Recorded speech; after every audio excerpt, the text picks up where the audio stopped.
There we go. We're on now? All right, what's up, everybody? How we doing? All right, Smoke Justice.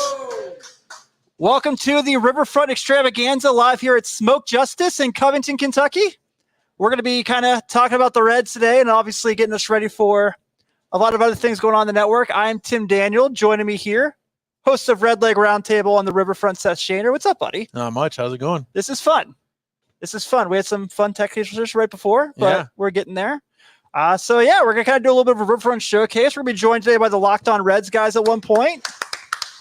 Yes, part where you clap. That's what you do here. And we're going to kind of get into some stuff here. So, Seth, let's get to the jump as I get my notes out. Very professional, obviously. All right, man, season so far. So I know things have been very up and down, not very fun. But of late, they just had a nice road trip with St. Louis and New York. How do you felt about everything going on with the Reds at this point of the season? After the 3-game sweep of the Yankees and sitting there and watching last night's game, especially the part where there was another running on contact from third base, they got thrown out at the plate. I was reminded of the jerkiest of jerky roller coaster rides you could ever be on. And that's this season. I mean, we can say back in April, hey, it's a long season, you can't overreact. Well, we've overreacted nearly every week of this season. You sweep the Yankees. They've won the season series against the Dodgers and the Phillies, and yet they're still below 500. They have a plus run differential, but they're still below 500. We have been through the ringer this entire season, and I don't know how to feel about it. It's really funny because one thing I look at, and really I probably shouldn't because it doesn't mean anything, is the expected win-loss percentage on MLB.com. So the Reds right now are supposed to be 5 games over 500 according to how they've played. But in St. Louis, it's supposed to be way under. But the Reds, once again, like always, are looking up at the Cardinals in the standings. Hopefully that's only temporary. And, I know they won a few one-run games this past week, but I saw that if you flip the one-run game results there about a week and a half ago, they would have been 10 games over 500 then. So that's the season we're living through. We've got much better starting pitching this year. We haven't had that 12-game winning streak yet, so we don't have the above 500 record, but it would seem like things should fall into place a lot better than they have. Yeah, so we're right now looking at a 42-46 team. They are currently 9.5 games out of the Central behind Milwaukee, which at this point, whatever. And then they're also looking at a solid 4.5 out of the wild card, which in new baseball format, everyone shoots for that final wild card, obviously now, because that's how we do things. Shout out Arizona. And so we're right now kind of looking at a situation where, do you feel comfortable with where they're at as far as can they get back into this? Can they make a run? Can they are they relying strictly on getting that 12-game win streak? Yeah, I think they could do it. They could make that wild card spot. But the problem is we've never seen from day one even close to a full offensive lineup. Right. They've had 3+ mainstays gone from the lineup virtually the entire season. And unless they do something, you can't have Espinal and Fairchild bat in critical situations late in the game, especially against a right-handed pitcher. Yeah.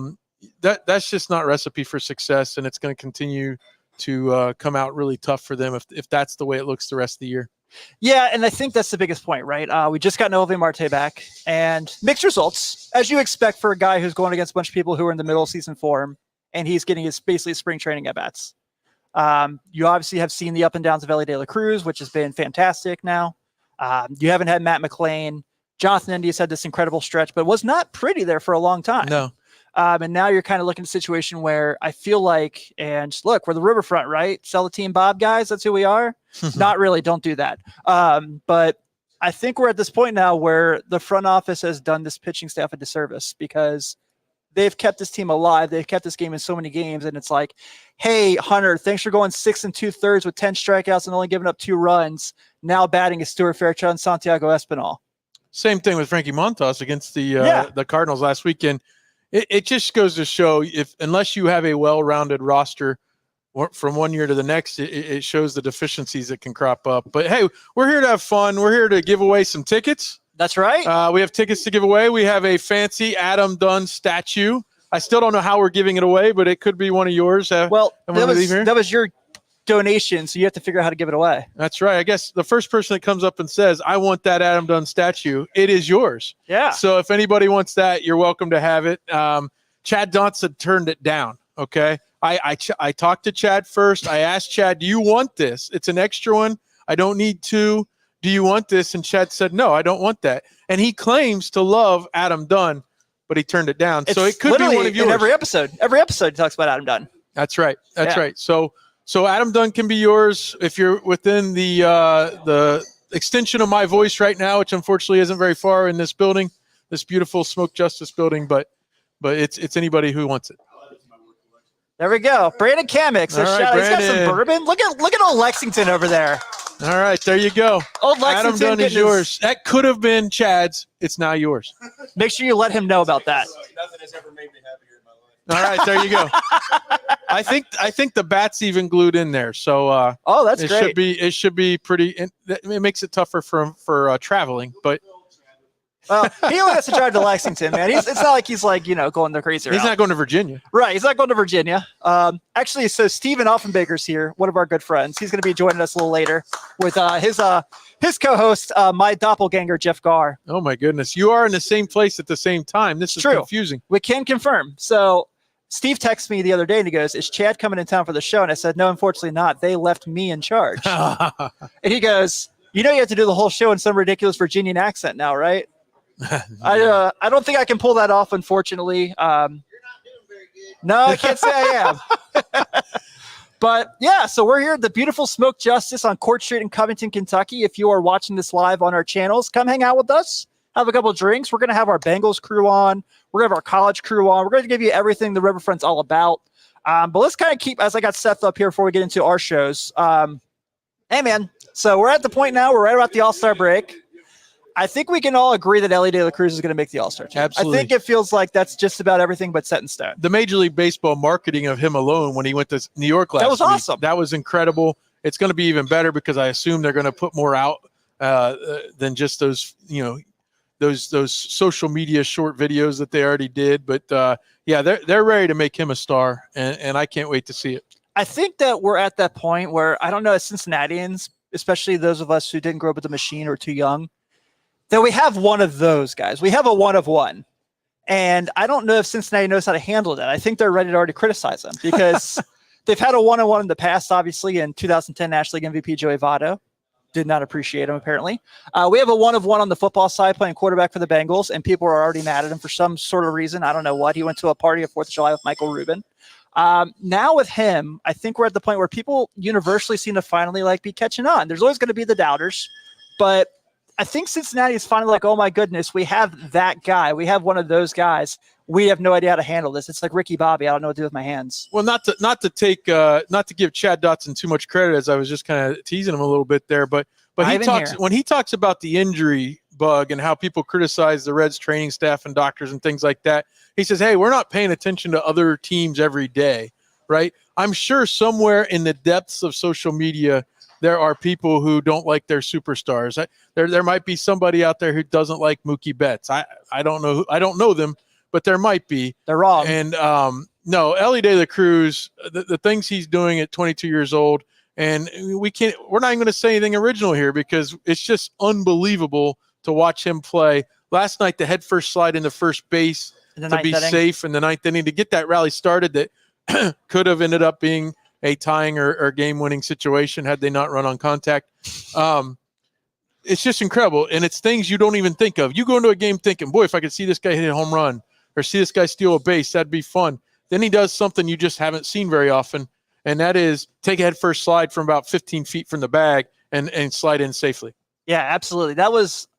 I think the instincts about him is what really jumps out the most. The contact, the power, the speed, the defensive ability, the fact that his range, all that's unbelievable. But just how things click with him. You talked about last night in the ninth inning. To have the ability to think okay, for me to keep this going, I have to slide head first in first base for us to have a chance to win this game. I don't know if we've seen that. I mean, look, we all love Brandon Phillips. Brandon Phillips wasn't sliding head first in first base. Well, and I don't always agree with sliding head first into first base anyway, either, but that time it looked like it was the right thing to do. And you've got the Apple TV guys questioning, why is he stealing second? They're down 3. He's still in second so he can get the third. Right. That's what he's doing. No, he's Elly De La Cruz, and he will do that sort of thing to get things rolling.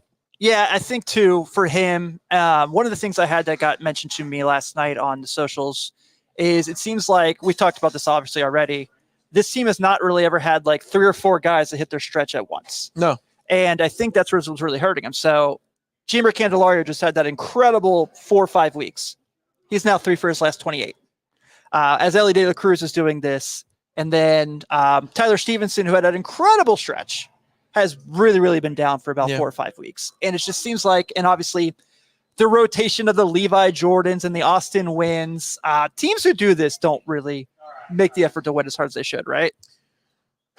It's easy to criticize this point, and certainly the low-hanging fruit on wishing Joey Votto was still in red for me.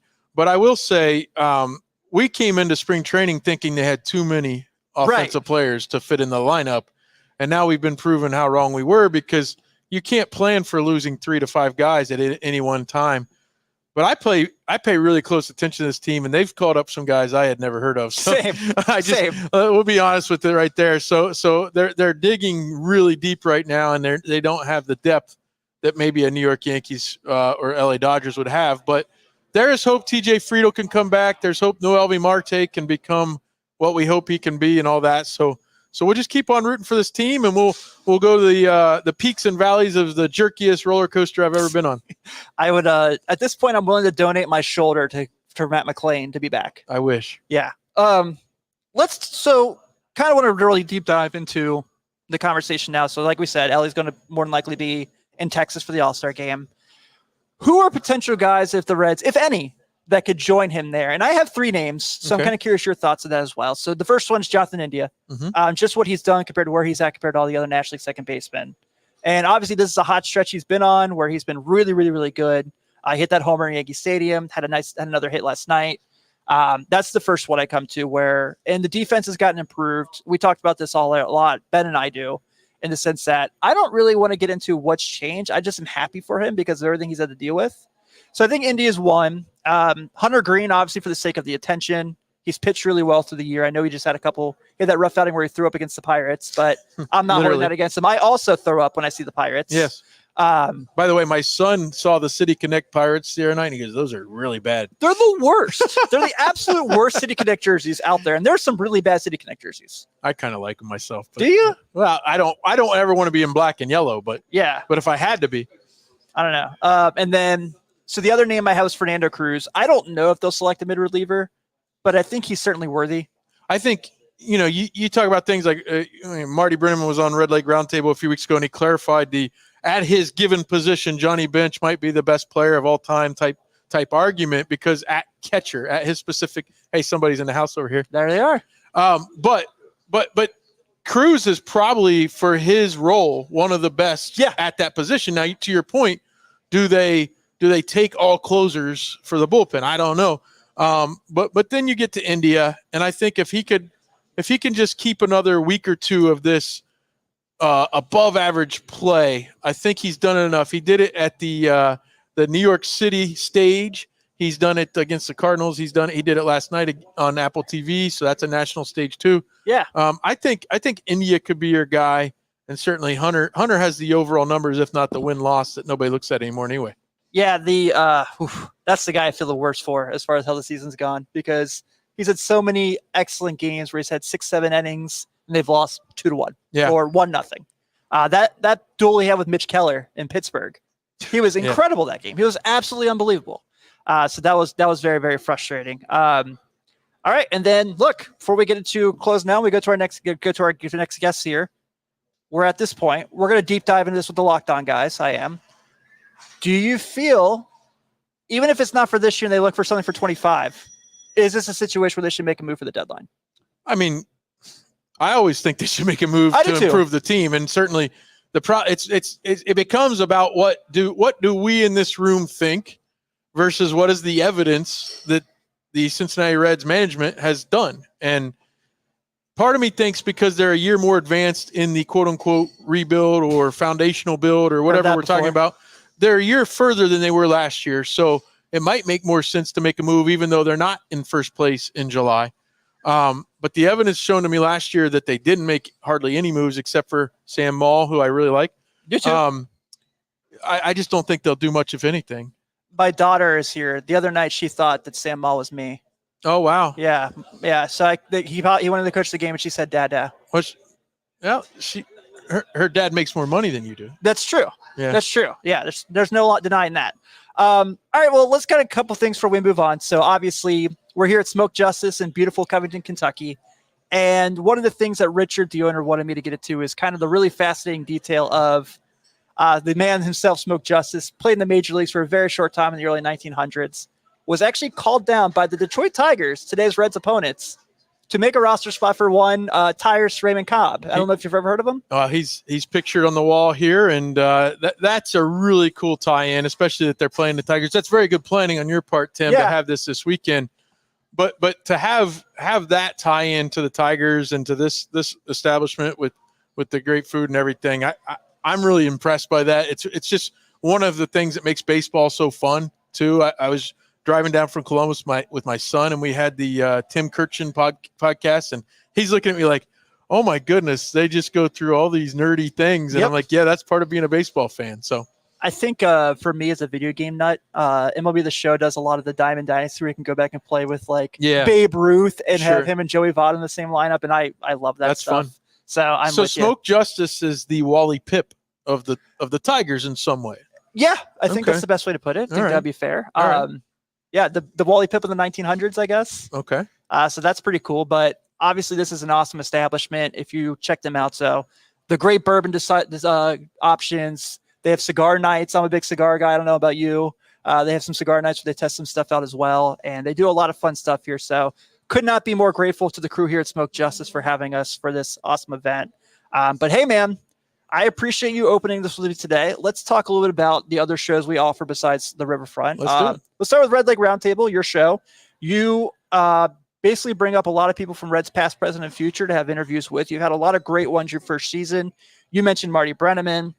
You did a great job with a bunch of guys from the 99 team.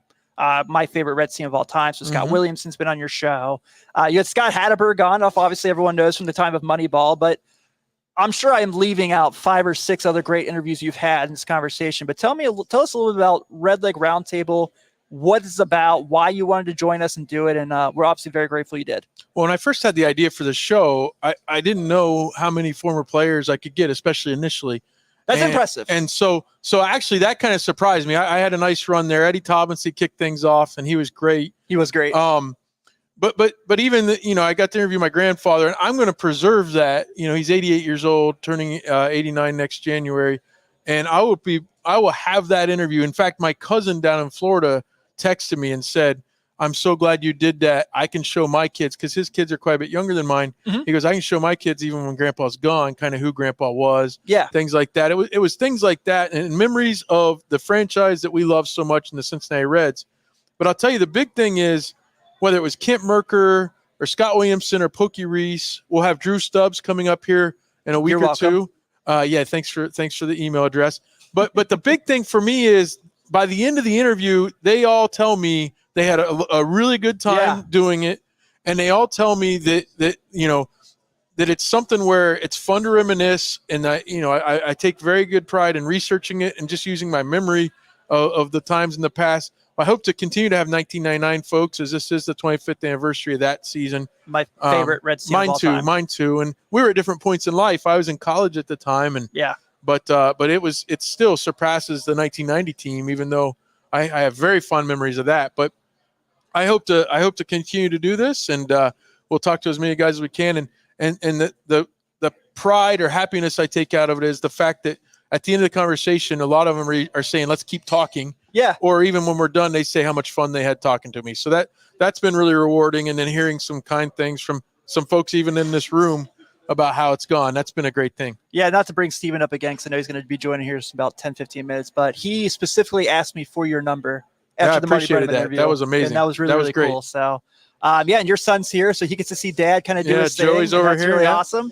But yeah, and I'm also Late Night Reds. I'm the live show on the network normally Sunday nights at 9. And so we have a lot of fun, myself and Ben Brown. Ben's in the Siesta Key right now. That's too bad. I couldn't pull him up here from Siesta Key. So that was a bummer, but I know that he's having a great time with that. But man, thanks for kicking this off with me. Appreciate it, Tim. I'm very grateful. All right. We're going to have a lot of fun here. Let's keep this ball rolling. All right, guys. So like Seth said, we need to make some moves. It's deadline time. who better to talk about deadline time with us than the crew of my favorite Reds podcast that's not on the Riverfront, my good friends. I was moonlighting with them very recently. You can check them out every Monday through Friday on the Locked On Network. Jeff Carr and Stephen Alvin Baker from Locked On Reds, everybody.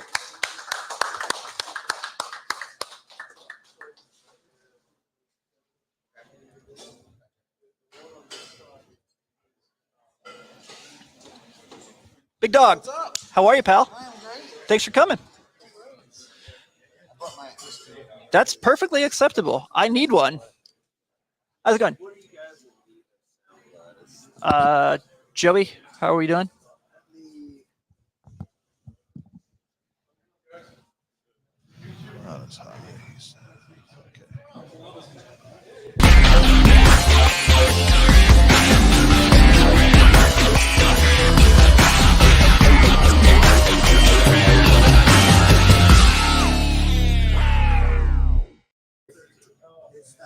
Okay, yeah, we don't need it anymore. So. Oh. Okay. Nope. Was not prepared for that.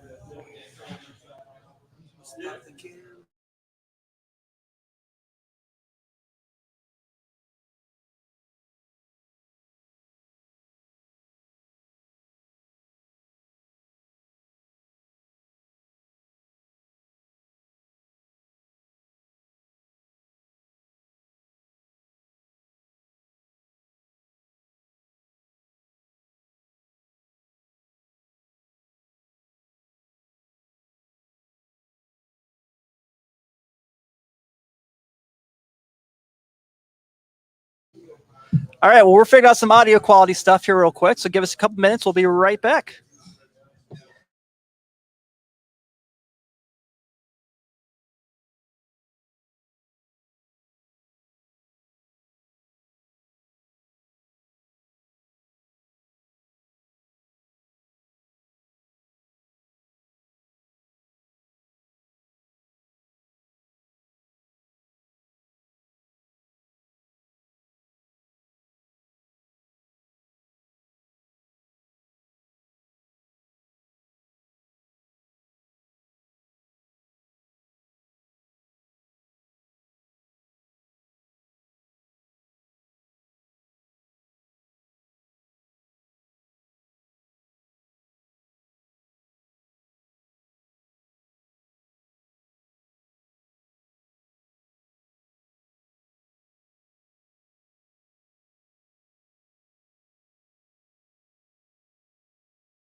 3.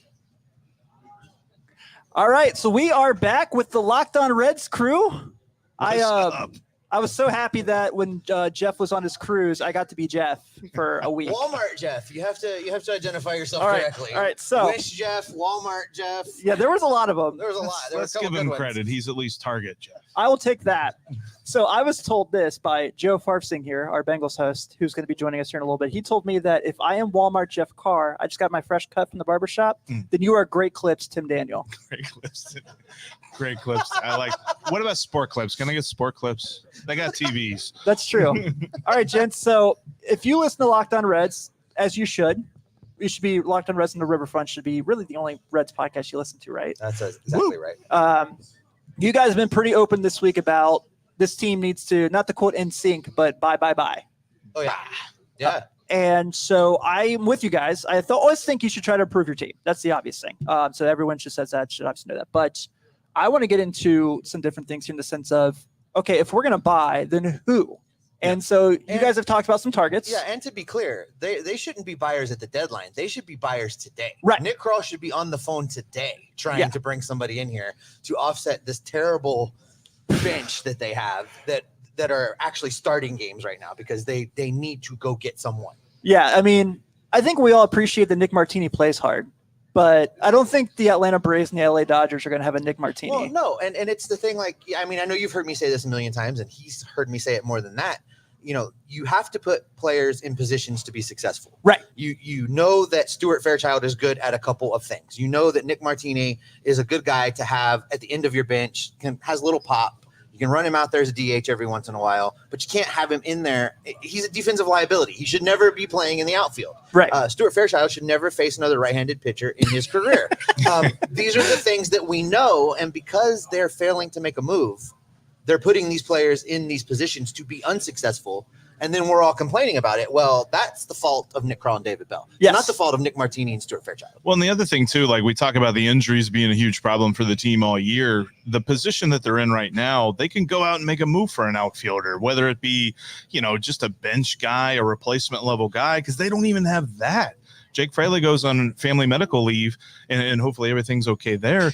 But they call up an infielder. They don't even have an outfielder in AAA that One they they want to just call designated. up. And they could have called Levi Jordan back up. He's got outfield experience now. So in that he's played 2 more games than Santiago you and I Espinal, have. Yeah, Santiago I'm Espinal. waiting for my phone call. I mean, I listen, know. I mean, we're running all in out an of outfield this year. I'm ready. I've got a jersey. Let's go. we got hats. We're ready. And the whole idea that you got to wait till the deadline, the Padres just blew that up when they traded for Luis Ariz like a month ago now. Like the trade season has been open. This week alone, Milwaukee trades for Aaron Savali. Right. I mean, you know, and it's like, that's the team you're chasing. That's the team you cannot beat. That's the team that has your number.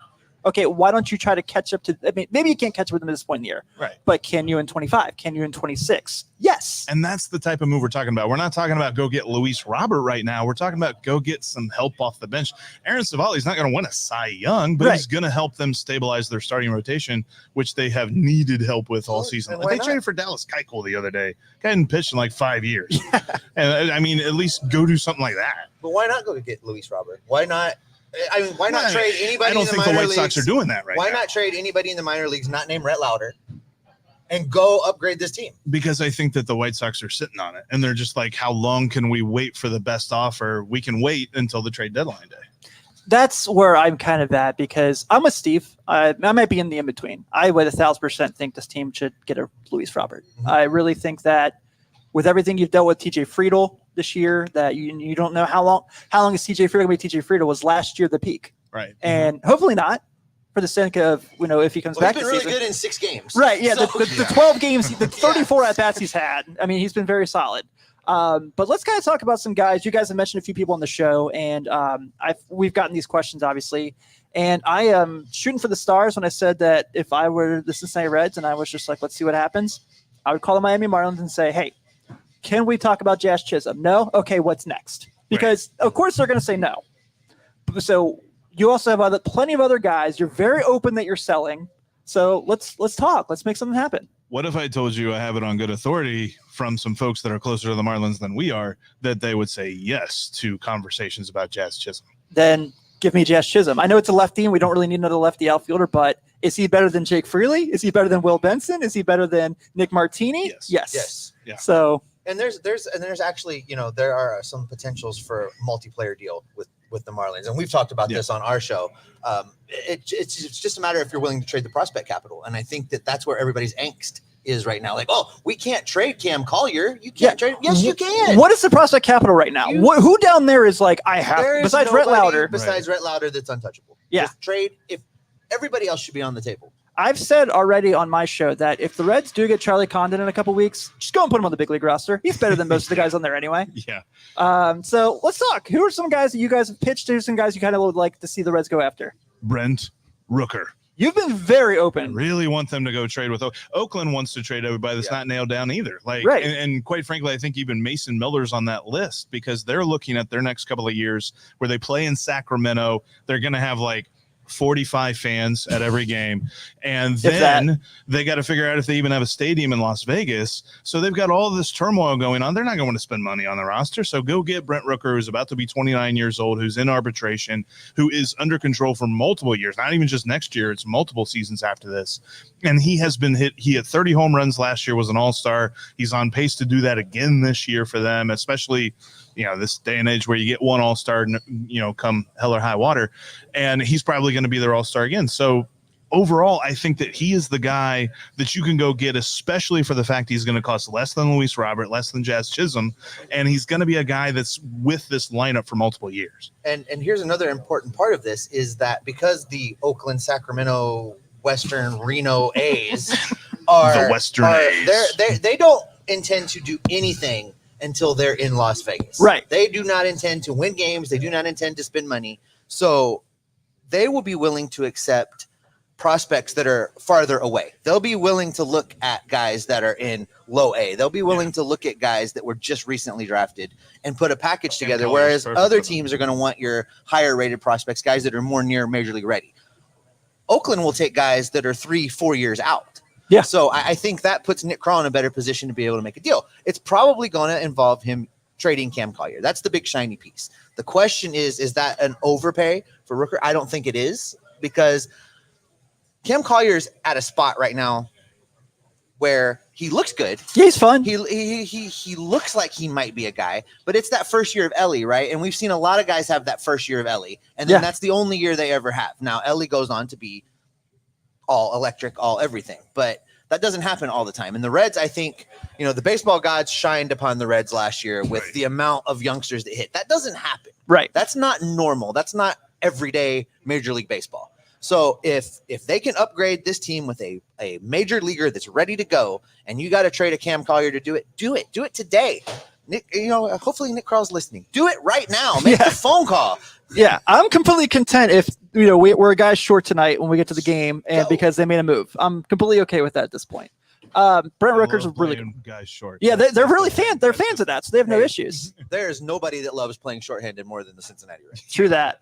I remember it was 11. I was at a game. I saw the lineup before I got there, and it was I was like, and Johnny Gomes in the lineup. I was like, all right, whatever, And I get there, and it's like Johnny Gomes not in the lineup. I was like, what the heck happened? It was the day I got traded to the Nationals. I was like, that's on point. That's on point. Yeah. So Brent Rooker's a good one. I would call Colorado.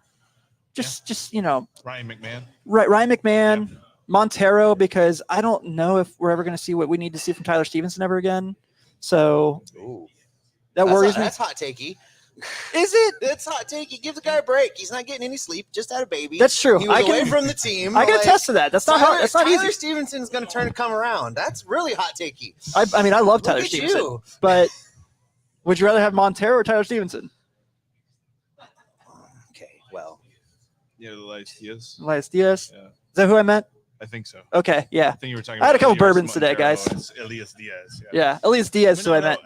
I kind of see it, but I think that Elias Diaz might be slightly better than Tyler Stevenson. You don't say. I think Tyler Stevenson is much better than he's getting credit for, and I think that I do he's too. been turning it around this last 365 Late days. night Reds talking about ditching Tyler Stevenson. Can you believe this stuff? I mean, you hate TJ Friedel, Wow, so no, Stuart Fairchild.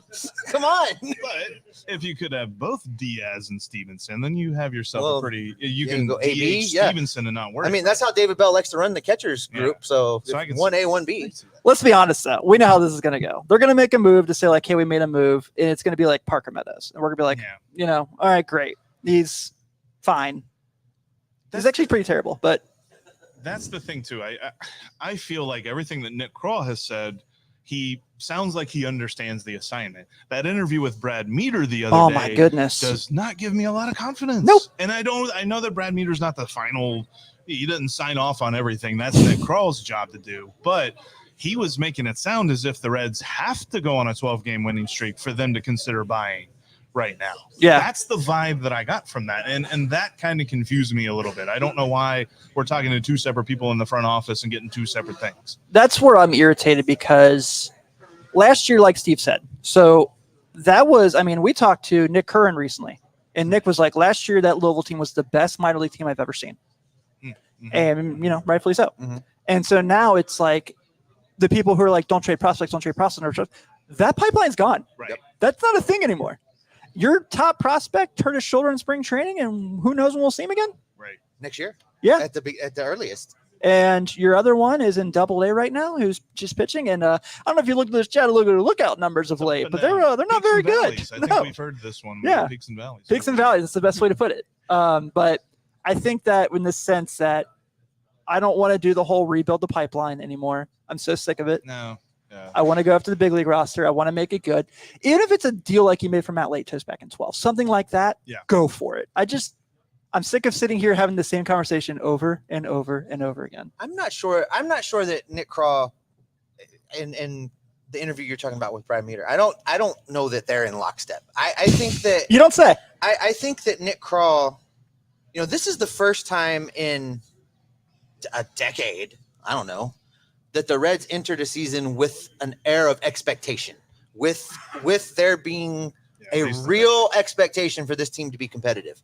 Now, obviously, the injuries and the suspension and all of the things that have kind of damped that down a little bit have happened. But there's still an expectation that this team can be in the playoffs. I haven't lost that expectation.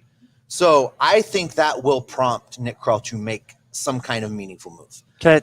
Can I throw a name out that just got mentioned in our chat? Sure. Josh Beckley. Shout out Josh. He's a regular every Sunday night. Randy Arozarena. I would like that. I think he would cost. I don't care. I think he would cost more than Luis Robert.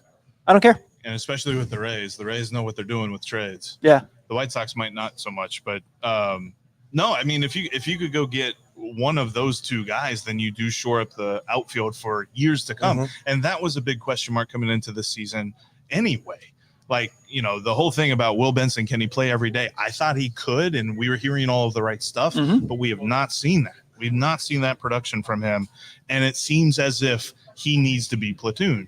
Jake Fraley, the power has gone from him. I don't know what's going on. Love the triple the other day. That was great. But they've been so few and far between. And then TJ Friedel with all the injury concerns, it's not that he is injury prone. It's that he plays the game so 150%, 100% of the time that you cannot guarantee that he's not going to find some other way to get hurt. So you've got to go get yourself a guy like that. That would be an amazing trade for me if they could pull in a Randy Arozarena or something like that. So why are we not talking about him going and getting Nick Senzel? No, I'm kidding. I'm kidding. Hey, that is my MO. It's Jesse Winker. That is my MO. I'll do a Nick Senzel dive. The thing with the pipeline, and your point is great.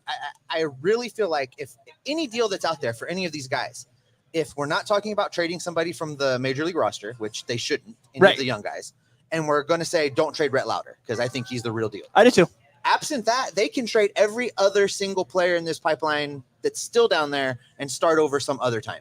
This team is in a spot where a major upgrade like this, a big swing, will almost guarantee them a playoff spot. The National League is so clumped together that if somebody takes a big swing and can get just a little bit further ahead of that pack for the last spot, once you get in the postseason, ask the Arizona Diamondbacks what can happen for you. Agreed. You just have to get in the playoffs. And I don't care who they have to trade to do it. Yeah. So we did just get a lineup for today.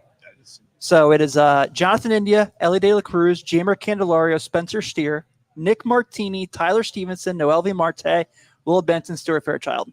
Solid lineup. With where you're at, that's probably as good as it gets. Yeah. That's the optimal lineup there. And to kind of bring it back to the buy-sell conversation, we've talked a lot about buying. Looking at the sell side of things. Who are you going to sell? Well, you have a couple of guys, but here's the thing. The upside of any sell trade that you make is the Tyler Naquin trade that they made a couple of years ago. You're getting a Hector Rodriguez. You're getting a Victor Acosta like they sent for Brandon Drury. And that is probably the best that you can expect for anybody that they're trading. We're not talking about, franchise-changing prospects. So for anybody that's on the sell train, you got to tell me exactly what they would be getting back, because at that point, you just be selling to sell. And that's not really helping you. But who are you going to sell? I mean, you can sell Frankie Montas. Yeah. You could sell Jamer Candelario. That one might be a little trickier. And he has a multi-year deal. And who, maybe one of the some guys out of the bullpen. But Sims, I mean, please. Right. Emilio Pagan, but he's been hurt. He's terrible. Who knows? Yeah. I haven't even heard about Emilio Pagan here recently. Did you know Ian Jabot is still technically on the Major League roster? Yeah. I don't know if you guys knew this or not. Ian Jabot exists. Yeah. 60 He's throwing in Arizona. Yeah. Oh, is that what it is? Yep. One more name I want to mention before we move on here. Joey Gaditza, one of our native Canadian who's not here today. Him. He asked what about Taylor Ward or Joe Adell as guys the Reds could bring in? I don't know what the Angels would cost, because I'd be like, what about Mike Trout? I'm kidding. I know it's never Other happening. than Mike Trout, I think Joe Adell is probably their most expensive trade, Chip. Yeah, I think so too. I can't think of another guy. They'll never trade Trout. They didn't trade Ohtani. They won't trade Trout. They're not going to trade Trout. I would like Taylor Ward. We're going to have a conversation with our Locked On Angels hosts this week about the idea of getting together for either a Taylor Ward trade or a Luis Rengifo trade, or maybe both. Who knows? But yeah, when it comes to Taylor Ward, he's had a very, very nice season. He is a little bit older, so you're not going to have to trade like top flight prospects for him. And I think he has an extra year of control. I haven't looked into that just yet, but that's the kind of guy that they should be looking for. And then whatever they do these next 2 weeks that sandwich the All-Star break, or next 3 weeks that sandwich the All-Star break, that will determine whether or not they can go for rental players as well. But they've got to be looking for somebody with multiple years of control to play in this outfield. Like that's what I'm looking for. Yeah, I completely agree. That's priority one. But I will say the viewers' suggestions are on brand for what I want to see. Yeah. I want to see realistic, but a big swing. I don't want just the one no-name guy. I want a big swing, and those are the big swings that I'm talking about. And I like I said, outside of Brett Lauder, I don't care who they trade to make it happen. Yeah, I love Hector Rodriguez as much as the next person, but if he's a swing that gets us somebody, if he sees Monty Grandal in this circumstance, do it. Yep. Absolutely do it. Real quick, so Tigers are in town today. Obviously, had the game last night that everyone's upset about. We don't have to dive into that by any means. Kind of a similar seat to the road the Reds were last year.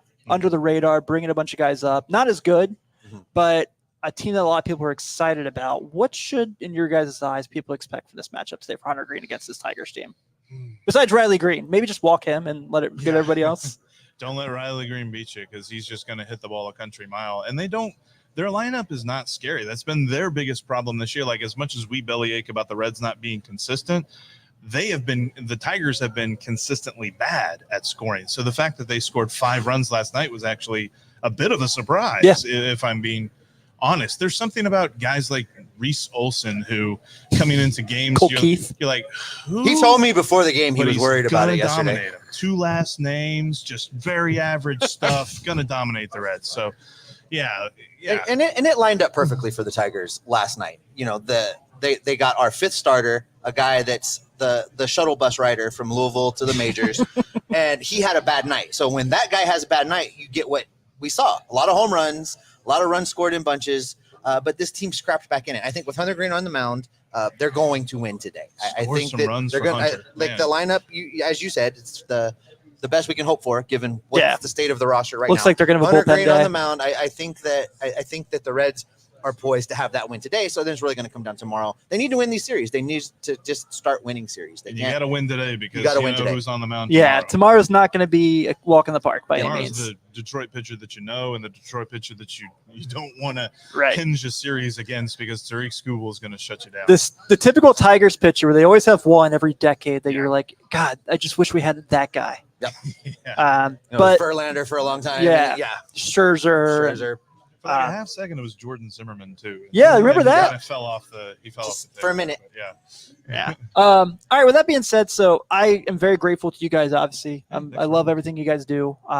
If there's anyone who some reason doesn't know who you guys are, take a moment to let everyone know where they can find Locked On Reds. You can find us everywhere you get your podcasts, including YouTube, where you can watch us as we talk about the Reds. And who doesn't want to Kind of watch like us? this. I mean, Yeah. come on, Kind of look like at us. Right. You're watching us right now. Yeah, look. Beauty, age. And then, you can also follow us on X. You can follow at S. Offenbaker with 2 Fs, and you can follow me at Jeff Carr with 3 Fs. Perfect. Well, guys, thank you so much for hanging out with me today. I'm so excited to watch the game with you guys. When Steve and I watch games together, good things happen. So, This is true. yeah, This is true. Walk-off home runs happen. Yeah. This is how we go. that's awesome. Thank you, guys. I appreciate it so much. Yeah. Give it up for the Locked On Reds, guys, everybody. We're not getting all right. So I wanted to make sure we obviously got a lot of Reds talk in, but those who don't know, the Riverfront, we offer a lot more than just Reds conversation now, including we got a little Who Day conversation. We got training camp right around the corner. It is time to get ready for the Bengals, and who better to get you ready for the Bengals season than welcome to the Jungles, Joe Farsing and Parker Fields.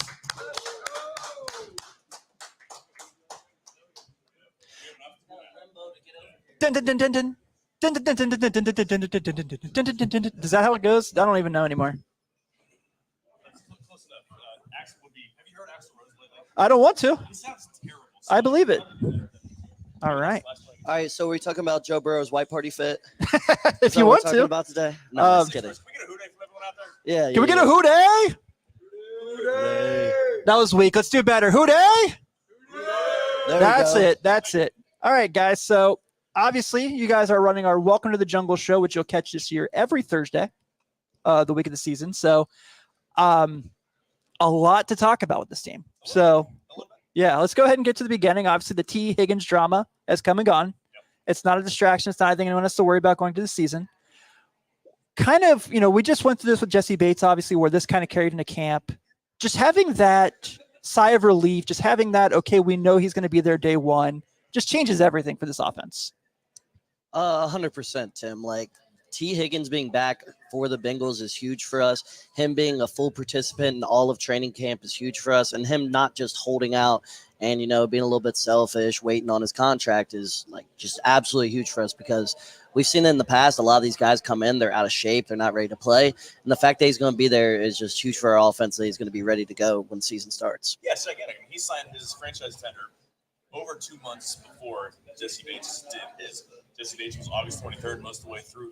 Camp was over at that point, and they're just ramping up for the season. And he signed his in late June. So he'll be running first team in camp. I mean, he'll have granted, he's played with Burrow since both their rookie seasons, so they've already have a connection. But their timing is going to be as good as it should be, going into the season. So I think it's huge just to have it taken care of, whether or not anything gets done long term. And I don't think there's any reason to believe that it will, but just having that taken care of, so you can start the season, you have everybody set in stone. Burrow is 100. We'll get into that in a second. Like, hopefully he's at, or at least as close to 100% as he can be when camp starts here at the end of the month. But it's nice to have that just set. Yeah. And so I'll just say this too. I had no issue whatsoever with what Jesse Bates did. I totally respect anyone who wants to just keep their body as fresh as possible. But I also do love in this sake here where we know we're going to have him because of the timing, how much that's going to matter. You mentioned already, yeah, we have 5 years of Joe Burrow and T. Higgins together. And this is likely the last of it. So I want to have T. Higgins every day possible as an employee of the Cincinnati Bengals. And I think that this is definitely something that's really reassuring. Yeah, I hope to God it's not his last season, but it very likely is. So it's going to be sad to see there. We talked about this a little bit on our podcast a couple weeks ago. I was like, Jamar and him were on vacation together. So I was like, that's a good sign. And this was like right before he signed. Because like them being together obviously shows they're good. They're ready to go.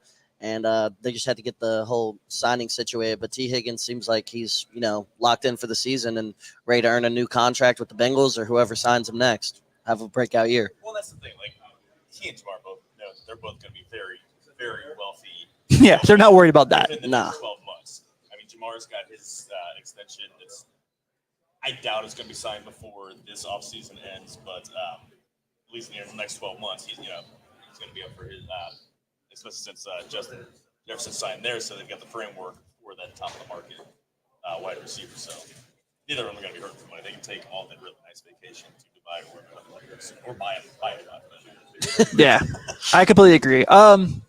Yeah, look, everything with this team, this franchise, this organization, this city starts and ends with number 9 at this point, right? I mean, that is the be all end all. That is the guy. Him and 44 on the Reds are the most important athletes in the city. Oh, 100%. And I mean, we got 2 transcendent athletes at the same time in this city. I mean, in my lifetime, that's the first time that's ever happened. Seriously. Yeah, the best you've probably had is what, AJ Green and Joey Votto? I was about to say Andy Dalton, AJ Green, and Joey Votto in my lifetime. Yeah. that's not a bad thing. No. But yeah. So looking at this team and looking here, obviously everyone's going to point to these conversations of, well, he's missed 2 half seasons. I don't know if my hot take is I don't really think he's injury prone like everyone says he is because those 2 freak accidents. But also I think that we're seeing this thing where people are kind of cooling on his talent level. They're cooling on him. You're seeing that these stupid rankings that anyone cares way too much about, that there are people ranked higher than him. And to me, that's kind of insane. Yeah, I agree with you, Tim. Like, I don't think Joe Burrow has gotten any worse as a player by missing the last 7 games of last season or whatever it was. Like, he was really hitting his stride. That Buffalo game right before he got hurt, and then the Texans game, he played awesome. They just blew the game. Tyler Boyd dropped a pass. We all know what happened there. But he was really hitting his stride towards the end of the season when he was playing. I think his final numbers on the year was like 14 touchdowns, 7 picks, and it started off horrible. It was like 4 and 5. So we really saw progression from Burrow towards his end of the season. But I think as long as he's on the field, we're going to be contenders. We're going to have a shot at winning a Super Bowl. And I think it's literally just up to his health, because I think if he can put together a full, 17 games and not have that sluggish start like he has the last 2 years, which we talked about on our podcast, he's getting that full training camp this year as long as nothing goes wrong. And he literally hasn't had that in his career. Knock on wood. Yes. So if he gets that, I think he definitely has a shot, to be an MVP contention this year and, have a shot to take down Mahomes this year. So, Joe, not to cut you off by any means before you give your take there, I definitely appreciate it. In that conversation you're mentioning, and this is something that comes up with him every year, I think this year, and maybe I'm wrong, and maybe you guys disagree with me, that's fine if you do, but I think this is the year I'd let him play preseason. I think with everything they've gone through, these slow starts these last 2 years, he looks way off with his mechanics, and obviously a lot of you get your appendix taken out. I'm sure that's really hard. You're dialing with the calf injury you had in practice. But I think in this point, I'm probably going to go let him run a series or 2 in a couple games.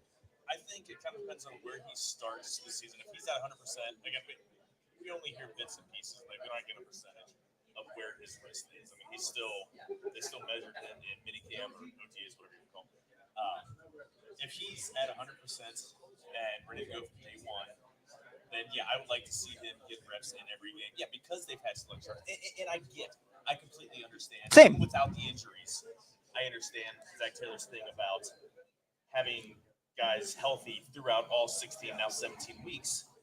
You don't want to run them down in camp. But, they've had the slow starts every year pretty much that, you want to hit the ground running. This is a pretty favorable schedule to start the season. Mm-hmm. And if you can hit it in full stride, or at least as close as, as you can expect, in September, that's where you go. You make hay, and you get a lead. You get a nice lead in the division before you get into mid-season division play and everything. You get those 3 games in 10 days. All crap, and they decide to move on. Yeah, I hate that. Yeah. If again, it all depends. Player safety. And he keeps having just the crazy crap like the appendectomy or the calf injury last year, where perfectly fine, wasn't rehabbing off anything, and then all of a sudden something just flukish starts and just wrecks the beginning of the season. So. Also, I do think a little advantage here this season. We have a very favorable start to the season schedule here, which definitely can help us get off to a better start. Definitely can help Joe Burrow getting into a rhythm much earlier in the season than he has in years past. So I definitely think that that's going to help us out a lot this year, just to get things rolling earlier. Absolutely. Yeah, I think that's a great point. I'm really excited for this team. I really think that we have a lot to be excited for them as well. Let's kind of talk about some of the guys coming in here, because I think they were really active. And whether it's bringing Von Bell back, whether that's going and getting Zach Moss, who I text with you guys I'm a huge fan of, and we're going to talk about here quite a bit. But this Mike Gesicki, who I think is pretty underrated, honestly. I think it's a nice tight end. Yeah, I think that this is a team that, and even the draft, Demarius Mims, Trey Burton, Chris Jenkins. Jenkins is going to be if he's not already, his personality. He's like one of the most fun, awesome guys. You see, anytime they just have like the open camera where they just talk together, have guys top in front of cameras or walking to and from the field. Just this huge, awesome, fun-loving personality. Plus, he's got the play to back it up, or at least in college. Yeah, he's got a chip. He's got a chip. Yeah, for sure. Who are some of the guys that you guys were, obviously besides Jenkins there, some of the guys they brought in that you just were really excited about, some that just really hit the nail on the head they kind of have on this team? Here, go ahead. Okay, I think Sheldon Rankins, he's going to be the exterior pass rush that they haven't had since 21 when they had Ogunjobi and BJ Hill. They're revamping the defensive line on the fly. They lost DJ Reader, which I'm not upset with. Same. I don't think, especially with the injury. I understand. I don't think he's healthy. I think there's a reason that he wasn't guaranteed a ton of money. If he's 100% and they let him go, yeah, I'd be a little more bummed. But I think they're going to revamp their defensive line. So it's a different scheme. So it's not just a nose tackle. It's going to be two actual defensive tackles and running it that way. But yeah, Sheldon Rankins, and then just having Von Belt. We don't even know if he's going to be the starter yet. Jordan Battle was amazing. I'm so excited about year 2 of Jordan Battle. Yeah, you have those three guys. They're not going to push him to the background. He was the 8th highest rated safety by PFF as a rookie. Yep. Like, of all 32 starters, 64 starters if you count, 2 safeties per team. So, I think Von Belt's come back to stabilizing the communication and Sheldon Rankins just to help that defense that was boards. Yeah. Just gave up big play after big play. Those are my 2 guys. I'll go with Geno Stone. Obviously, he bolsters that secondary a lot. He's going to make that secondary a lot better. Yes, very intelligent player. Just plays the game the right way, knows what he's doing out there. And then outside of that, I'd also go with Mike Gesicki because we just mentioned him before, but he definitely can play sort of that slot receiver. That's a great point. Option for the Bengals here because we don't really have a true number 3 in the slot right now. And Gesicki can definitely fill that void a little bit. They'll obviously rotate tight ends in and out. And Gesicki's going to be one of them. And I expect him to have a decently big role on this offense. I would expect him to have a decently big role on this offense. And as we learned, Joe Burrow gets tight ends. Yeah. Yes, he does. He's on a 1-year deal. He's going to put up maybe 600, 700 yards. That's what I was thinking. And 7 touchdowns, I think, and then get a multi-year deal next year by somebody. But the Bengals actually invested capital in the defense or in the tight end room by drafting Eric All and Tanner McLaughlin. Yeah. Both of those guys have tantalizing traits. Year 12 of Drew Sample. He's not that old, but still. To the point to where people have forgiven Drew Sample for being drafted. Yeah, Again, I agree. For a player, He's a very good blocker. Player. Yeah, he's a role player, and he does fantastic in the role. I love they started using him on passing downs as an H-back. Mm-hmm. You put him in instead of putting Joe Mixon's awful blocking ass back there, and he's going to pick up the blitzer coming through the middle.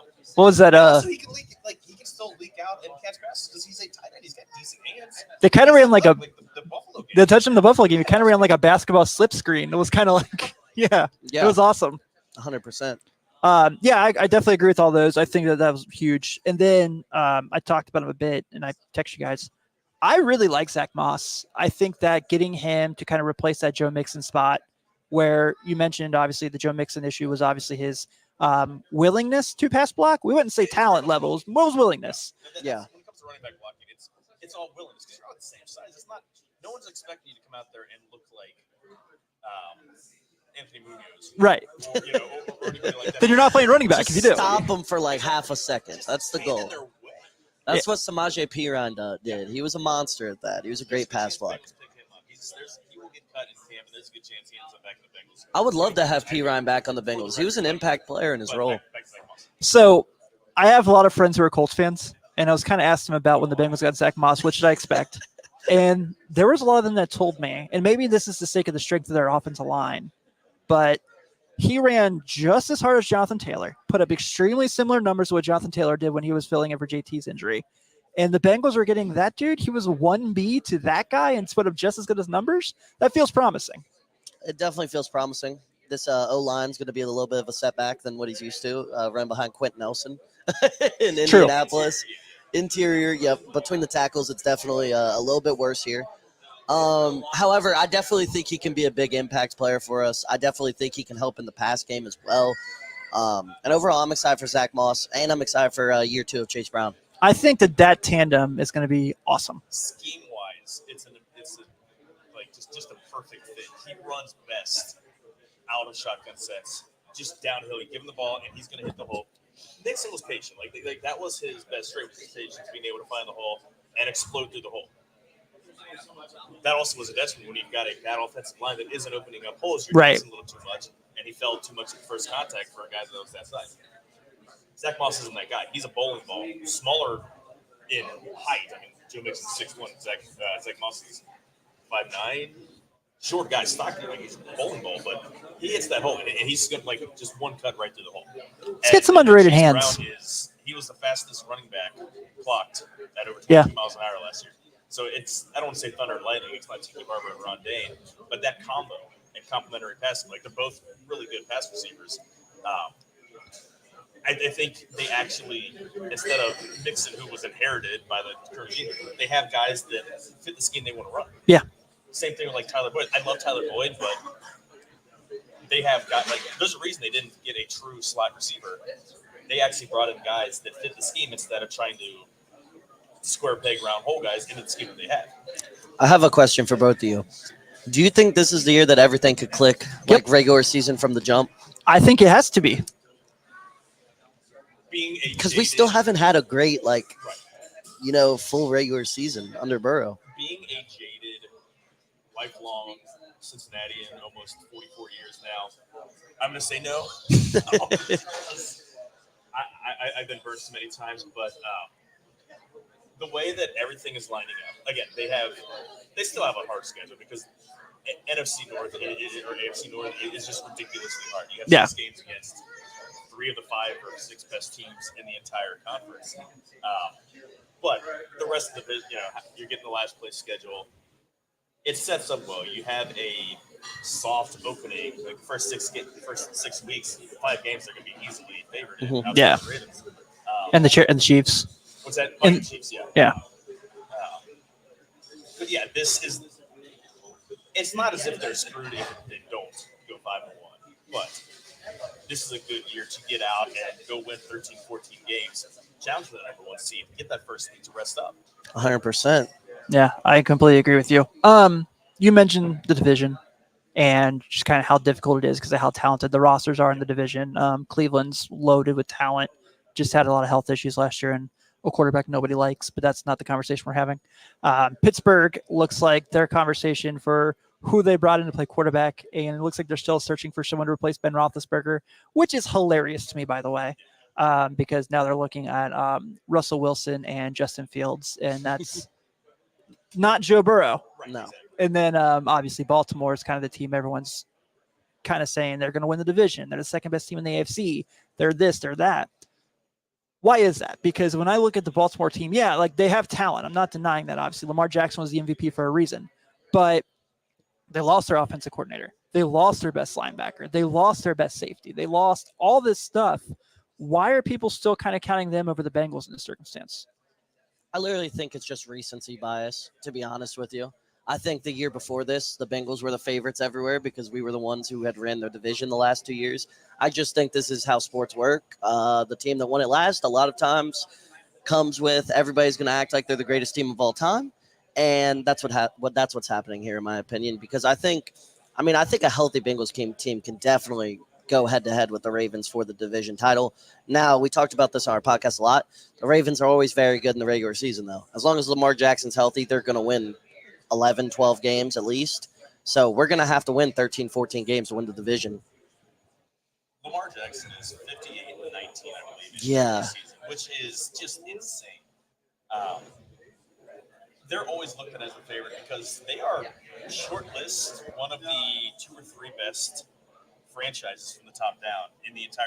And it sucks because we play them, twice a year, and they're in our division. They got rid of that Brown stank pretty quickly. Yeah, exactly. And we just talked about it. We had our previewing the entire division. That was the last one we did. So we did the first order, and yeah, they had a lot of losses. They lost coaches. They lost a lot of talent off that team, but they still have the front office. Yeah. So that's the reason why. And again, people are always going to look at the Bengals with a little bit of jaundiced eye because Mike Brown is still the owner, and they still don't operate the way other teams do. So they're never going to get the full. This team is loaded; they're going to win it all treatment as their talent and ability would dictate. But that's the same reason why the Ravens get that, because they have the front office. They'll go out. They got Roquan Smith in the middle of the season 2 years ago. Yeah. They will make these tough decisions. They draft well usually. They're replacing 3 stars on the offensive line, so their line isn't going to be great. They're replacing with old Derrick Henry, who's still amazing, but people are assuming that they're just going to slide right in and not miss a beat. Yeah. So That's kind of thing too. Like, I like Zay Flowers. Zay Flowers is obviously really good. he's not number one. He's 5'9", 180 pounds. Right. They're number one because they don't have any other receivers, which is crazy. Yeah. Bateman's number 2 on their receiving core. We were looking at their receiving core when Yeah. we reviewed them, and we were like, who the hell? Right. Nelson Aguilar is their number 3 receiver Yeah. right now. Are I you think. sure we can count on Mark Andrews, who plays that position with that injury he had? There was But they also have a lot of depth. Isaiah Likely and Yeah. Charlie Yeah. Coleman. Like, they have probably the best tight end room in the NFL. There was somebody Now- you said on their receiving core. I can't remember who, but we started cracking up about it. We're like, who? Hardy. Yeah, it was 5'6", 150. Yeah, he's listed as their number 3 receiver on PFF in their depth chart, which isn't 100% accurate, but still, we just lost it. We had Tyler Boyd as our number 3 receiver, who was one of the best slot receivers in the game. I've never even heard of these guys in your team. So But they got Derrick Henry now, so yeah, it's a little He's scary. due for an age-related decline. Yeah. I mean, even last year, he still was. I mean, he's normally a 4.6, 4.8 guy. He was 4.1, I Yeah. think. I will say, Their Their line sucked last year, though, too. That Titans line definitely regressed last right, season. but then again, the Ravens are replacing Yeah, 3 starters. You're right. As well. They're replacing their guards and one of the tackles. So Yeah, it's interesting. I think that it's going to be really fun. So I won't ask you guys to give me any craziness because you have a whole show to do all season. But realistically, if you had to kind of talk about this, what is Jamar Chase's 2024 look like? I'll say 100 receptions, 1,500 yards, 12 touchdowns. Give it to me. yeah, I'm somewhere in the same vicinity. If he's there for 17 games or 16 games, Yeah, if he plays full whatever, season, obviously. I mean, you figure he's going to get 90 to 100 yards per game. And, I mean, he had 100 receptions last year, so that's probably a fair estimate, even with a very balanced receiver. Like, they're not a one-trick pony who has one receiver to force it to. 100 receptions is probable, and a dozen touchdowns is the floor, probably. Yeah. At least to go for, obviously, WR1 for your fantasy teams. Yeah, I agree. All right, well, before we get out of here and we move on here to the next segment, let's talk a little bit Reds baseball, obviously, while we're all here today. You heard Seth and I kind of go on a deep dive. You heard the Locked On guys talk quite a bit about it. Where are you guys at on this team currently?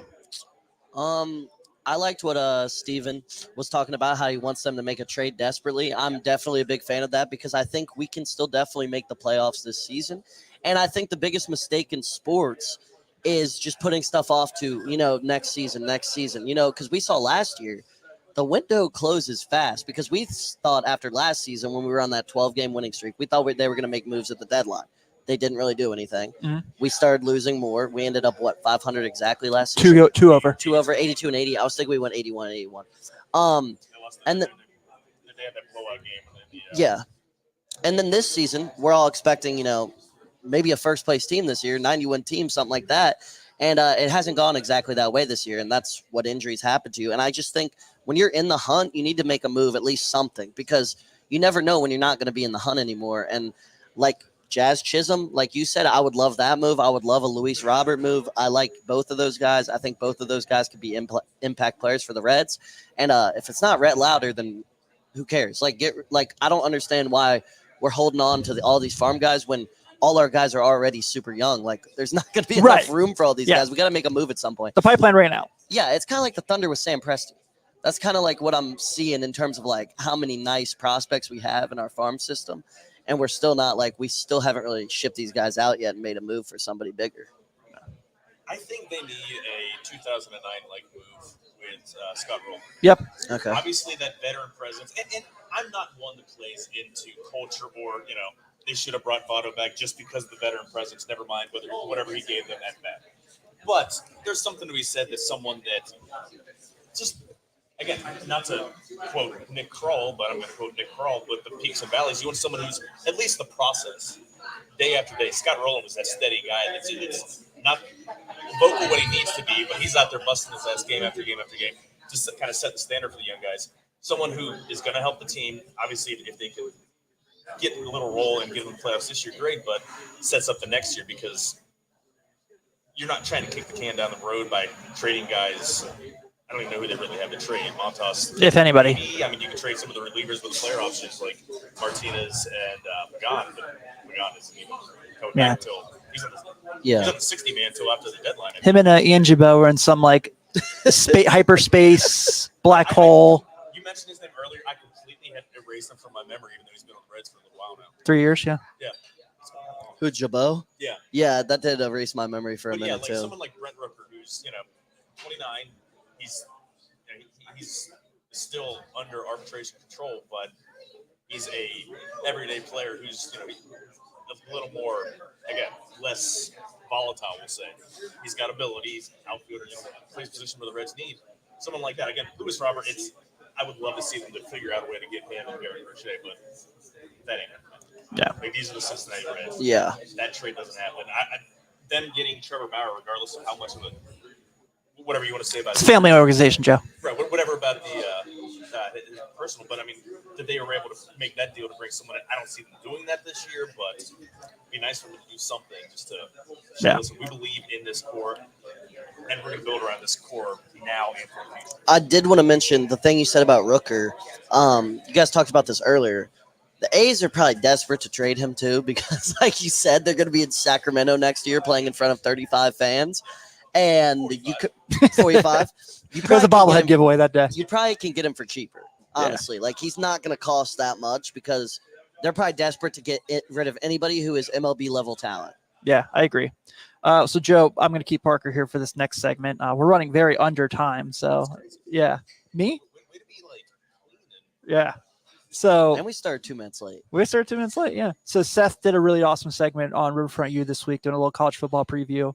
And the expert he had on from College Football Focus mentioned that it's not looking like a promising year for UC, especially with this recent news of Dante Corleone's sickness. Yeah. Where are you at going to year 2 of Scott Satterfield, this Bearcats team? I'm trying to look at it in a more objective point of view. I was not a fan of the Scott Satterfield hire. I think he's a decent recruiter, except what really irritated me, I looked at 24/7. Their recruiting rankings for the state of Ohio. You have to go down to number 49 for the highest rated Bearcats signing inside the state of Ohio. That's what Luke Fickle won, was the state of Cincinnati. Yeah, for sure. Recruiting guys, the 3-star guys that would be third team, would be third team at OSU. That these guys have come in and push for playing time by the sophomore year at UC. I mean, they've got a really, really soft schedule. I honestly think it's not impossible that they would be pushing for a 7-6 and something like that, pushing for a lower level bowl. Yeah. Part of me selfishly almost wants them to bomb just to get Scott Satterfield out, but as someone who's got season tickets and has to watch those games, I think they're going to be a lot more competitive. I mean, it's the Big 12 is going to be less top heavy. It's going to be the best. Like, again, no one's going to be pushing for the playoffs. Yeah. But I think it's the best conference because every team is at least a decent team, and like all the matchups, all the conference games are going to be competitive games. You don't know what's going to happen. It's going to be fun. It's not like the ACC. You've got Clemson or Florida State kicking everyone's butt, and Stanford. Stanford and Cal. In the Atlantic Coast Conference, the Stanford Cardinal. We need to do something like that. I can't wait until it's 64 teams in one division and then 8, just do a pro style thing. That was the nice in a couple years when it invariably happens. It's going to be so funny in these Big Ten games when Rutgers has like a 10:30 kickoff at USC. Like, literally. Rutgers should never have been in the Big Ten to begin with because how many actual eyeballs in New York City did they really bring in? I understand the point. Basketball, they will this year. But the point is, though, Rutgers is, I'm sure it's a fine academic school. Their athletics have always been mediocre or worse. Don't you dare talk about Mohamed Sanu like that. Brian Leonard, Ray Rice. And, I was about to say, they had some decent football years, I remember. Right, in the Big East. But even then, like, they weren't a big draw. No. Like they won, like Big Ten wanted a team close to New York City to push the Big Ten network on cable, which again isn't a big deal now in 2024, but it's still funny to me. Like Maryland, okay, I get they at least had basketball, but Rutgers is literally nothing but just a big school. A cool logo. Was that A cool logo. the R or the actual night? The night. Yeah, Yeah. The R. I mean, they could point to they were in the first college football game ever. But Yeah, they were. outside of that, Yeah. College football, 2 weeks. I know. Can't wait, man. Well, Parker, I'm going to keep you here. Joe, thank you so much. Everyone get up for Joe Farsick. always a pleasure. Always a pleasure. Thanks, buddy. Thank you, brother. All right. So we are running way under the expected time I had told this fine establishment we would have, but that's okay. So we do have 2 sets of tickets to give away for today's game. If you are looking to get down to the ballpark and not picked up your tickets left, and believe me, you'll want these tickets. They're nicer than the ones we'll have. So the trivia question we're going to go with here is this is the 11-year anniversary of Homer Baylor's no-hitter at GBP this week. The Reds won that game 3-0. Tell me 2 of the guys that scored 3 runs in that game.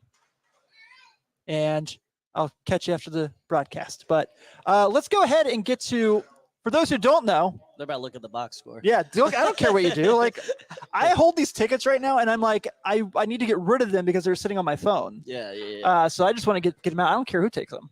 But obviously with Riverfront, with our Farber expansions, we've also obviously adapted to covering college sports from my time with 48 minutes. We're now doing a bunch of different stuff in the area. So on the Riverfront U side, I wanted to bring up one of our other co-hosts on one of our other shows and one of my best friends in the whole wide world, Mr. Sean Mackey. Sean.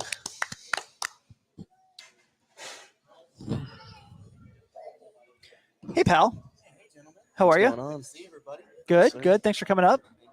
So, all right. So, for those who don't know, Riverfront U this is what we do here is we cover all the local Division I college schools. So we have credentials with Xavier, Cincinnati, Northern Kentucky, and just recently this year got Miami of Ohio, and it's been really awesome for us. Sean has been our NKU guy for a couple of years now. Took it from Parker, actually, funny enough. So you've been around now for a little bit, and you've seen some really good college basketball in the area. That team is obviously always a threat for the tournament. So what is the kind of the things like over in Cold Spring for this team right now? I will say this. You're never going to get a bad basketball team within KU right now. Yeah. They go out and play hard pretty much every game. They are year in and year out, well coached, well prepared for games. I would just like to see more people in the stands. Like it is, it's a shame right now. Like how good they've been over the last couple of years. Yeah. They've gotten to the tournament so many times. It's a good program, and I would just like to see more people there. I think it's they've got a great reputation. I feel like in the area, and you're always going to have fun over there. So it's a good atmosphere, but I just like to see some more people. Right? It's I'm looking forward to this season. I think they've got a few guys coming back, which is going to be good. They have some new people coming in, obviously. A few guys graduated. Marquez is gone, which is kind of a bummer. But Kind of weird.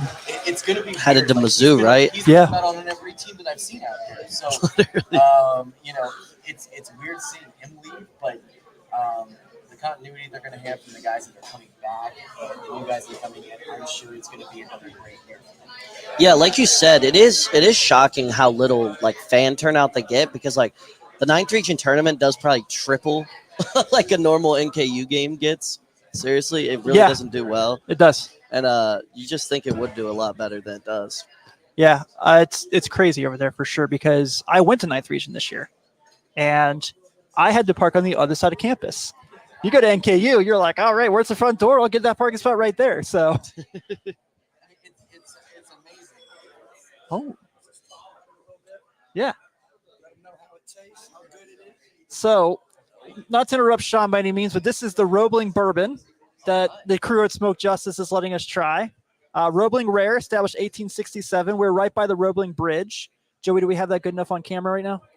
Yeah, make that look good for me if you don't mind. So they said we could give us a try. So cheers, gents. Enjoy. Oh, that is smooth. That is very good. Yeah. You're going to need 10 more of those before we start talking baseball. All right. So, yeah, so Riverfront U, our goal has always been that we want to kind of put some exposure on the local schools. And we're really lucky that we're basically the only media company in the area that does that every school. It's not the newspaper or the television station. So this year coming up, we have some TBT next week at Fifth Third, which I hate getting in and out of that arena so much. It's just so difficult. We have TBT next week. We're going to see 2 Xavier and UC alumni teams. But basketball this year, where football seems like it's going to be really short for UC, basketball for both teams, for UC and Xavier, is going to be very, very fun this year coming up. There's a lot of talent. There's a lot of guys coming in from the transfer portal. So I think for what our goal there, and we are definitely going to be looking for people who want to help us by all means, is this is going to be a really fun year of college basketball in the local area. 100%. I think a lot of these teams are going to be better. I think Xavier definitely will be better this season. Davion McKnight's back, another year of him. I'm entering his last year in college. I think he's going to have a really good year. You look at UC, you got Daniel Skillings, another year of him. And he's definitely, likely going to have a breakout season. I mean, last year was kind of a breakout season for him in UC. But I think is this 4 of the Wes Miller experience? Year 4. I think this is the year they maybe get to the tournament. It's been long enough for UC. And I think this year the roster they're bringing in, you got, 25-year-old CJ Frederick. Yeah. Who can shoot the lights out, though, man. You got Dylan Mitchell. He's a stud. Yeah. You got some good players on that UC team. Rayvon Griffith likely plays this season, Yeah. He's playing today in Smith League. Yeah.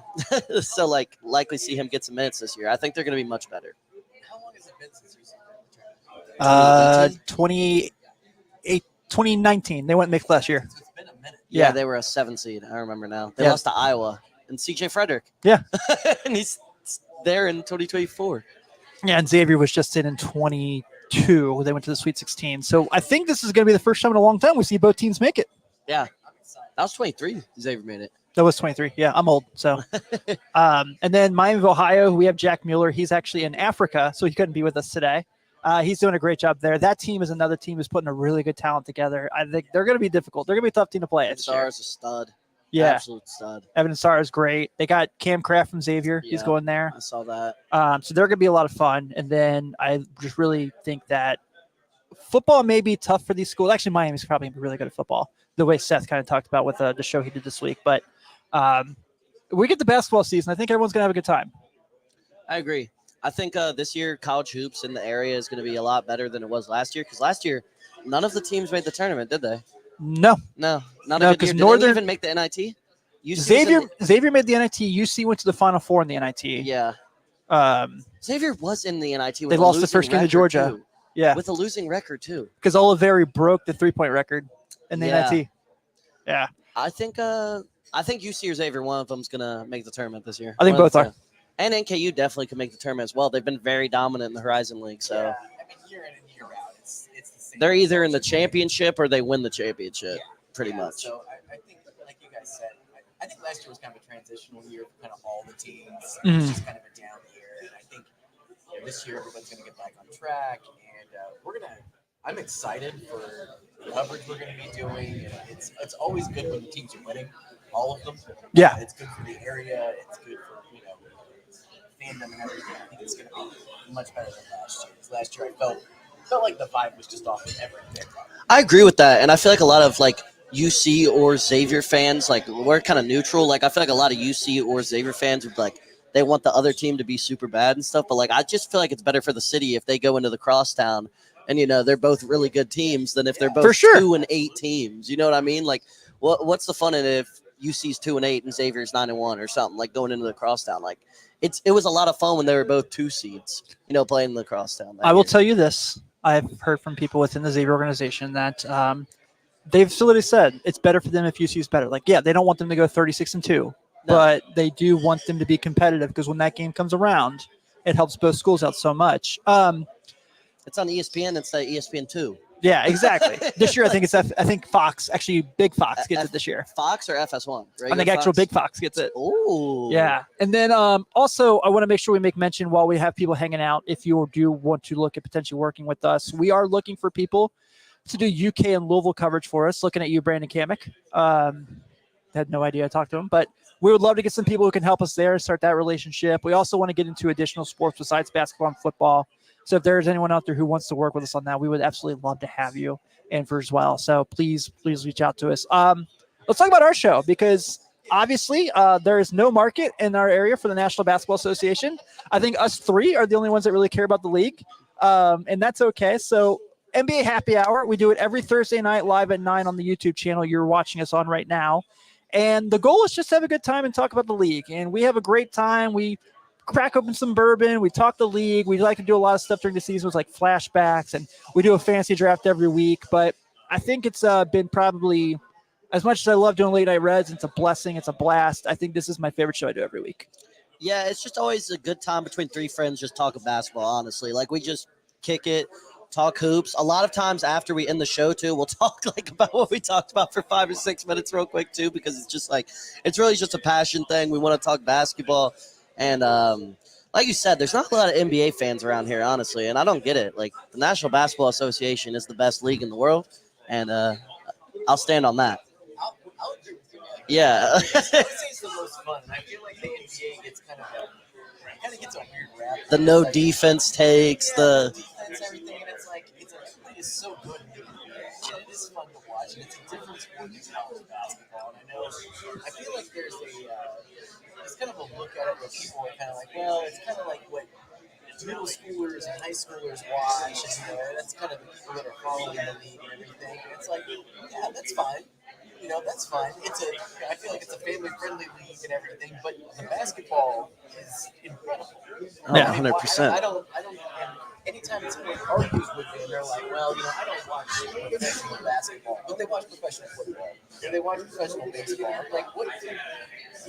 They always have to say something about like. Yeah, you don't hear people making this argument. I'm like, what does that matter? They're making too much money in the NFL. They're making too much money in baseball. I mean, it's the same. Like, I don't understand the arguments about people not watching NBA basketball because the product that is on the floor right now is honestly the best it's ever been in terms of fun. And if you haven't been to a local game over the Indiana Pacers, It's unreal. I mean, it's unreal. The vibe is huge. Whether you're down in Memphis or I see our favorite team, our former favorite team, Chicago. I told you guys, I went to Cleveland for a playoff game, and it won me over. You changed teams. Full on. I had such a great time. The arena was awesome. The crowd was great. The team, the play. I'm all in. I'm Cavs fan now. He threw his Lonzo Ball jersey away that night. Zach LaVine. Zach LaVine Never jersey. Alonzo Ball jersey in his closet. Yeah. I don't know, that 3-week stretch. He said nothing but wine and gold in there for 7 years. Just waiting for it to pop out. Waiting for the right time to bust it out. So obviously this Got a summer Farajao jersey. we're gonna get into this. We're gonna do this a whole deep dive on this next week for people who want to hang out with us on the show. But Olympics this summer, really, really stacked competition in this tournament, in this national tournament. I think that this is going to be a year you really want to hang out with us. You really want to hear us because we're going to deep dive into everything. But I think there's a lot of like eye raising this year for the Olympic team in the sense that we've heard all the time that people are like, whatever, they just run through it. That's not the case this year. Like, they're going to have people who throw things at them. Do I still think they'll win gold? Yes. But it's not going to be as easy as it has been in years past. This is the most stacked Olympic roster, 1 through 13, maybe since the Dream Team. I'm not even kidding you. Like, if you look at the other teams, there's always that like 12 and 13 guy, like the Harrison Barnes. You got the Harrison Barnes, the Keldon Johnson on the Olympic team. Guys like Tyson Chandler. This year, the 13th guy is Drew Holiday. Right. Yeah. Who is Tyrese Halliburton's like the 11th. Yeah, and Drew Holiday is a future Hall of Famer in my opinion. So Bad 11 or 12. no, Yeah. Guy who just won the title. Well, I mean, it just depends on who's engaged and wants to do it. I mean, asking an NBA player to go out and represent their country. I mean, it's a long NBA season. Yeah. It's a long NBA season, and I think a lot of these guys have done there. They've been there. They've gotten the gold or whatever. This is a year where they have to win it. To get back some of that they've lost. I mean, over the last couple of years. But the thing is, basketball is a really international sport now. It's evolving. The best players in the world aren't even from America right now. Yeah. It's tough. yeah, it's still top. Like the top percentage are from America. Like we definitely have the most, but the best two players in the world right now are from Slovenia and then Serbia, right? Yeah, and Jokic Greece. And Greece, yeah, the top three players.